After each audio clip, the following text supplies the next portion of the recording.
विद्महे महादेवाय धीमहि तन्नो रुद्र प्रचोदयात्। ओम शांति ओम तत्पुरुषाय नमः। गुड मर्निंग, सुप्रभात सबाइके दार्जिलिंग থেকে। তো আজকে যে ব্লগটি আপনাদের সামনে প্রেজেন্ট করতে চলেছি, এইটির ভিডিও কিন্তু বাংলাতে খুব একটা আমি ইউটিউবে দেখিনি, তাই ভাবলাম যে এর আগে যখন আমি এসেছিলাম তখন আমি নিজে এসেছিলাম কিন্তু ভিডিও বানানো হয়নি।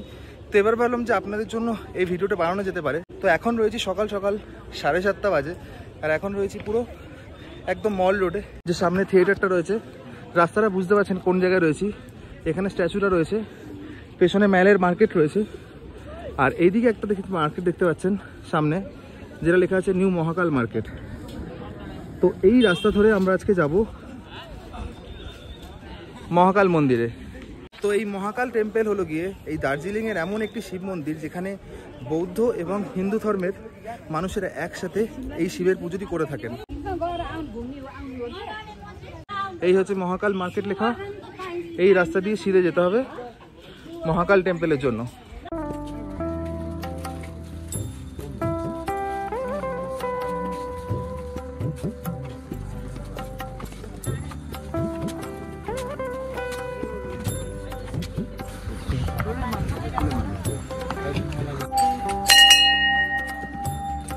এই হচ্ছে গিয়ে মহাকাল টেম্পলে যাওয়ার রাস্তা।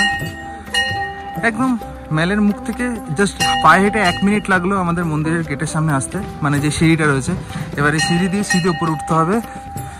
আর এই পাশে এত সুন্দর একটা ভিউ রয়েছে, যদিও কুয়াশায় ঢাকা এখন সকাল সকাল। চলুন দেখা যাক কি কি ইনফরমেশন পাওয়া যায় এখান থেকে। ওই টু মহাকাল মন্দির, মানে বেশ অনেকটা উপরে উঠতে হবে।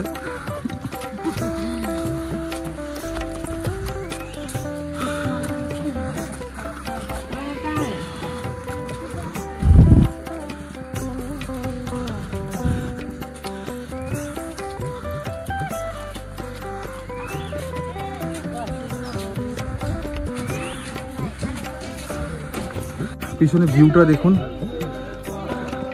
আর এখানে কিন্তু লেখাও আছে বাঁদর থেকে কিন্তু সাবধান। আর মোবাইল টোবাইল কেড়ে নেওয়ার ব্যাপার আছে, তো ফটো তুললে একটু সাবধানে তুলবেন। আর এখন আমাদের শ্বাস অলরেডি হালকা হয়ে গেছে, এতটা উপরে উঠতে হয়েছে। সব নেপালিতে কিছু লেখা আছে এখানটায়।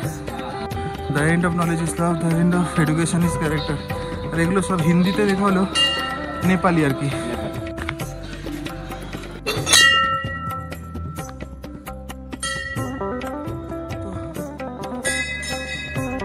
আগে এসে এখানটায় জুতোটা রেখে দিই। এখানে জুতো রাখতে কোনো টাকা নেওয়া হয় না। আর এখানে পাওয়া যায় পূজার জন্য ডালি सब। इस डाली का प्राइस कितने से स्टार्ट होता है? আচ্ছা 50 টাকা আর 100 টাকা থেকে শুরু এখান থেকে ডালির প্রাইস। তো প্রসাদের ডালি যদি আপনি নিতে চান এখান থেকে 50 টাকা বা 100 টাকা দিয়ে নিতে পারেন। হ্যাঁ, দেখতে পাচ্ছেন কত বাঁদর রয়েছে, তাই জন্য সাবধান পানিটা লেখা আছে যে এর থেকে সাবধান।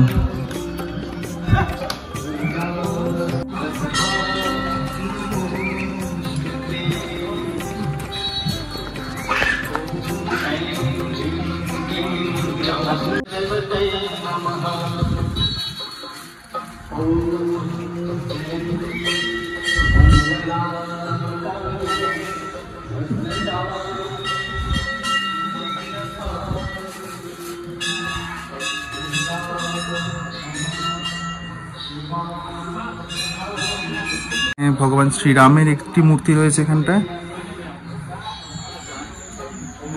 আর এখানটায় রয়েছে আমাদের বজরংবলী।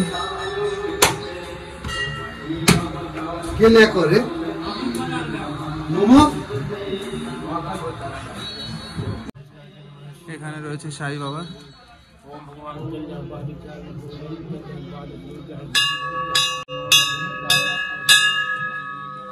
এই হলো গিয়ে ওপরে আমাদের ভোলে বাবার মন্দিরে যাওয়ার রাস্তা। দারুণ ভিউ চারিপাশে।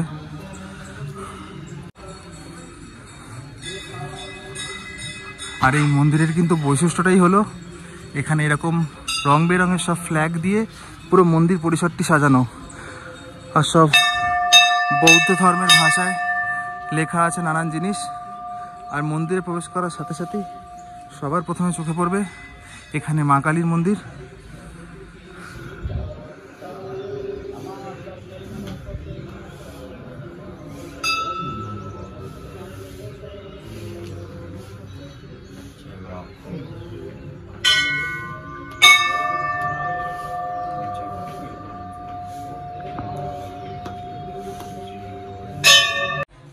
এই জায়গাটি হলো গিয়ে যেখানে বিয়ে ঠিয়ে সব হয় এখানটায়, সেটি হলো এই জায়গা।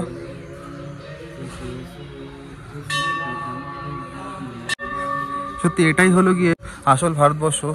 এখানে দেখুন বৌদ্ধিস্টরা এখানে পুজো করছেন মা কালীর, সাথে সামনে পুজো করছেন মহাদেবের, মানে বৌদ্ধিস্ট আর হিন্দুরা মিলে পুজো করছেন এই মন্দিরটি।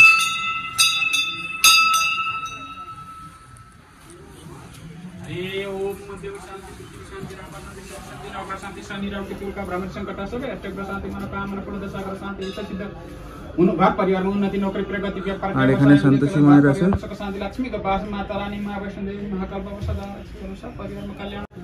এই হলো সামনে মহাকাল মন্দির, মানে আমাদের ভোলে বাবার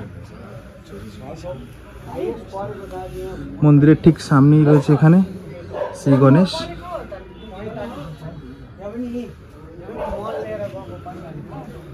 এই পাশে রয়েছে আমাদের নন্দীজি,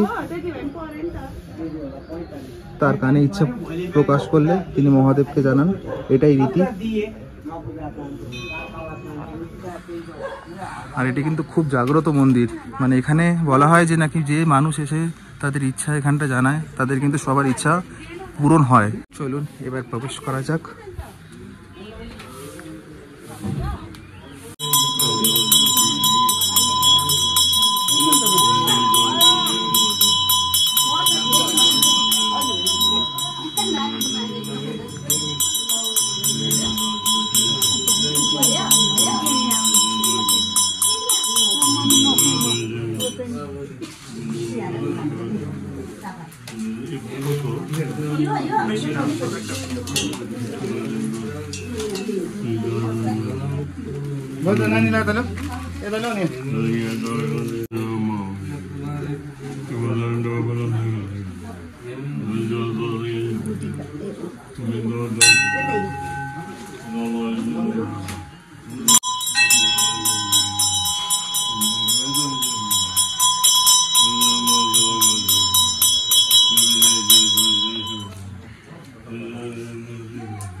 এখানটায় হচ্ছে গিয়ে প্রদীপ জ্বালানোর নিয়ম আছে।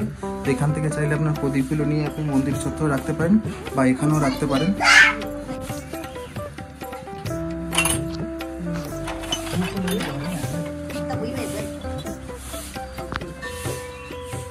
আসো বিকাশ দা, এদিকে ঘুরে দেখি আসো। সবাই একবার করে এরকম করে পরিক্রমা করছে পুরো মন্দিরটি।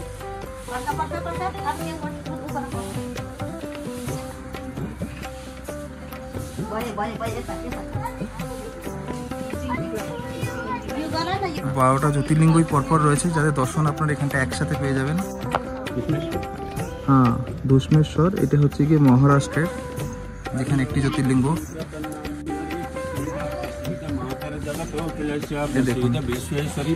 পাশে রয়েছে এখানটায় কেদারনাথের।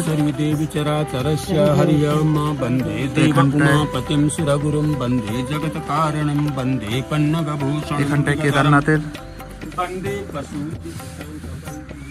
ত্র্যম্বকেশ্বর, এটা মহারাষ্ট্রের। তো 12টা জ্যোতির্লিঙ্গ দর্শন একসাথে হয়ে যাচ্ছে। এখানটায় রয়েছে কাশী বিশ্বনাথ, আমাদের বেনারসের, সব দর্শন একসাথে। এখানটা রয়েছে নাগেশ্বর, এটি গুজরাটের। রয়েছে রামেশ্বরম, যেটা তামিলনাড়ুতে আছে না। এখানটা রয়েছে ভীমাশঙ্কর, যেটা মহারাষ্ট্রে। আবার মহারাষ্ট্রে তাহলে দুটো জ্যোতির্লিঙ্গ আছে। বৈদ্যনাথ, যেটা আমাদের ঝাড়খণ্ডে রয়েছে দেওঘরে। বাহ। এখানটা রয়েছে ওমকারেশ্বর, মধ্যপ্রদেশের। এখানটা রয়েছে মল্লিকার্জুন, এটা অন্ধ্রপ্রদেশের। এখানে রয়েছে সোমনাথ, গুজরাটের।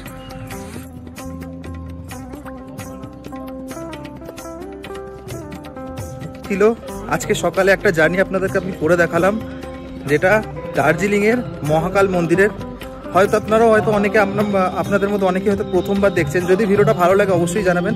আর এই ভিডিওটার কিন্তু অনেকাংশই ক্রেডিট দেবো আমি যে ভাগাবান ক্রিস যে চ্যানেলটি রয়েছে, সেই ভাগাবান ক্রিস চ্যানেলের ক্রিস তাকে, কারণ তিনিই কিন্তু আমাকে এটা কথা গেলবারেও সাজেস্ট করেছিলেন। তো গেলবার আমি ভিডিও করতে পাইনি, এইবারে করা হলো ভিডিও। তো আশা করি আপনাদের ভালোই লেগেছে, কারণ আমার তো এটা দারুণ লেগেছে। সামনে আসলে এটা বুঝতে পারবেন কতটা ভিউটা এটা সুন্দর, আর মনটা পুরো না একদম পুরো শান্ত হয়ে যাবে। আর এটাই আমাদের সত্যিকারের আসল ভারতবর্ষ, যেখানে ধর্ম কখনো আলাদা করতে পারে না মানুষকে। নাহলে দুটো ধর্মের মানুষ একসাথে এখানে পুজো করছে মহাকাল দেবের। তো এই ছিল গিয়ে মহাকাল মন্দির থেকে আমার এই ছোট্ট প্রতিবেদনটি। যদি ভালো লাগে অবশ্যই লাইক করবেন, আর যদি কিছু জানার থাকে অবশ্যই কমেন্ট করে জানতে পারেন। আরেকটা কথা, মন্দির ওপেনিংয়ের টাইমে কিন্তু সকাল 7:30 থেকে, তো সকাল 7:30 পরই আসবেন। যদি মনে করেন একদম ভোরবেলা কেউ আসবেন তাহলে বলবো যে আসতে না, 7:30 পর থেকে আপনারা আসতে শুরু করুন। আর এখানে কিন্তু মনে হচ্ছে যথেষ্ট ভিড়ও হয়। আর বাঙালি কিন্তু খুব একটা কমই দেখতে পেলাম, বেশিরভাগই মানুষ আসছে যারা, তারা নেপালি আসছেন আর মানে অবাঙালি লোকেরা আসছেন। তো আমার এই ভিডিওটা করার উদ্দেশ্যই হচ্ছে কি, যাতে বাঙালিদের কাছে বেশি করে এই ভিডিওটি পৌঁছায়, তারা যাতে বেশি করে আসতে পারে। কারণ আমরা ঘুরতে পছন্দ করি, আর এইরকম জায়গা সত্যি আপনারা দার্জিলিং এসে 7 পয়েন্ট ঘোরেন, 9 পয়েন্ট ঘোরেন, এই জায়গাটা কিন্তু আপনারা নিজেরা এসে ঘুরে যেতে পারেন। এটুকু বলতে পারি, কোনো 7 পয়েন্ট 9 পয়েন্টের থেকে কম যাবে না, তার থেকে বরঞ্চ ভালোই লাগবে আপনাদের। তো দার্জিলিংয়ের সাইট সিন করার আগে এই মন্দিরটা দিয়ে আপনারা চলে আসুন, এখান থেকে শুরু করুন আপনাদের সাইট সিন করার। তো চলুন, দেখা হচ্ছে এরকম আরও ইন্টারেস্টিং ভিডিও নিয়ে। ততক্ষণের জন্য ভালো থাকবেন আর সুস্থ থাকবেন।